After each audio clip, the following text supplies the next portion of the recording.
Budaya pesantren memang asyik untuk dibahas. Di balik keunikan dan keragamannya, ternyata juga terdapat poin-poin penting untuk kebaikan diri. Semisal ro'an, membuat tubuh berkeringat serta membakar kalori dalam tubuh. Ada lagi yang namanya mengantri, melatih diri untuk tidak egois. Satu kegiatan lagi yang membuat penulis tertarik adalah lalaran. Lalaran berasal dari bahasa Jawa, uro-uro, yang berarti tetembungan sero atau perkataan keras. Yang dimaksud adalah pelafazan bait-bait nazom dalam literatur kitab kuning, seperti dalam kitab Al-Imriti, Jurumiyah, dan kitab Alfiyah secara bersama-sama dengan metode dilakukan. Menyeiraskan antara tempo nada yang digunakan dengan lafaz bait suatu nazom. Tujuannya agar tidak lupa dengan bait nazom yang sudah dihafalkan. Karena menjaga lebih susah daripada menghafal. Jika suatu pekerjaan sering kita lakukan berulang-ulang, maka potensi ingat akan melekat seperti di pondok pesantren Nurul Wafa Gunung Kidul. Para santri membaca rangkaian-rangkaian nazom secara bersama-sama sebelum kegiatan pembelajaran dimulai. Kemudian memadukannya dengan lagu yang sedang trending. Terbukti cara seperti ini memudahkan santri untuk lebih cepat hafal dan tidak gampang lupa terhadap hafalannya. Syekh Az-Zarnuji dalam kitab Ta'lim Al-Muta'allim mengatakan, "Wa idza ma hafizta syai'an a'idhu, thumma akidhu ghayatat ta'kid." Ketika kamu telah hafal suatu hal, maka ulangilah, kemudian kuatkanlah hal itu dengan sekuat-kuatnya.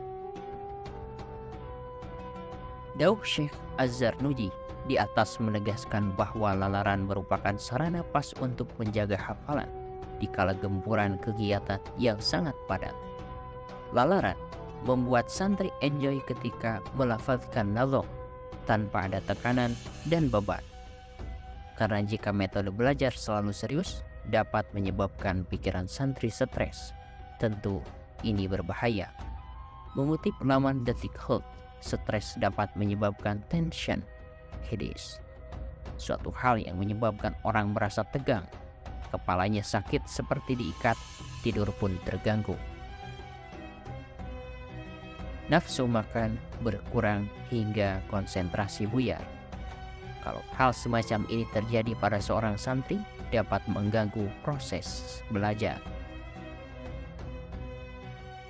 Manakala hafalan karena tuntutan, akan berbeda rasanya dengan hafalan penuh keasyikan, seperti halnya lalaran. Kita akan bisa menghayati dari setiap gubahan syair dari para ulama, menimbulkan perasaan ikhlas dalam hati. Al-amalu jismu wa ruhuhu al-ikhlas. Amal adalah sebuah jisim dan ruhnya adalah ikhlas. Dauh Syekh Mustafa Al-Ghulain dalam kitab Idhatun Nasyi'in. Selain itu, jika bait nazom diulang terus-menerus, kemudian besar kaidah-kaidah dasar suatu fan ilmu akan berada di luar kepala. Hal seperti ini memudahkan santri untuk memahami pelajaran yang disampaikan oleh pengajar atau yang disampaikan oleh mustahik. Al-fahmu ba'dal hifdi.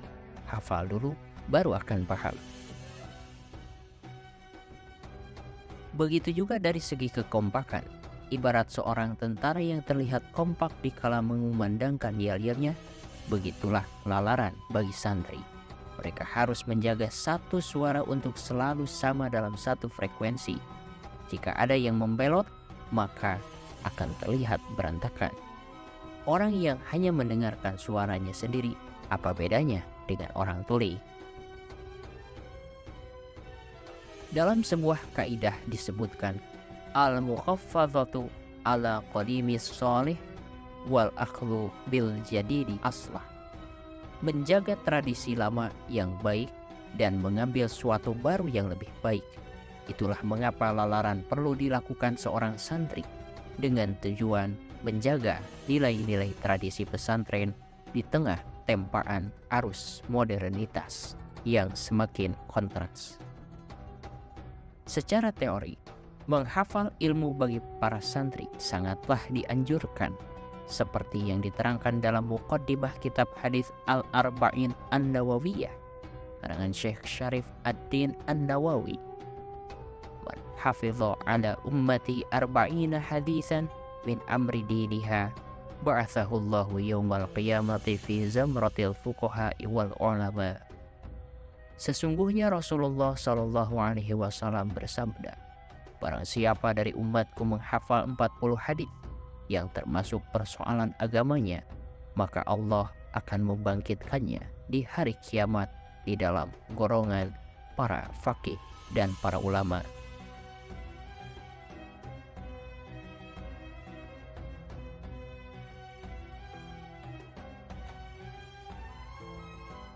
Walaupun dalam penjelasan muqaddimah itu Syekh Syarifuddin An-Nawawi mengatakan hadis tersebut dhaif, wa qad ittafaqal ulama ala jawazil amali bil hadits dhaif fi fadhailil a'mal. Akan tetapi, sebagai fadhailil a'mal mengutamakan nilai amalnya, karena isi dari kitab karangan Syekh Syarif Nawawi tersebut menjelaskan tentang persoalan agama. Jika dibenturkan dengan nadhaman, maka akan sama dalam segi substansi. Sama-sama mendapatkan pahala karena nadhaman berisi tentang pengetahuan agama. Oleh karena itu, menjaganya dengan melakukan larangan. Wallahu a'lam bishawab.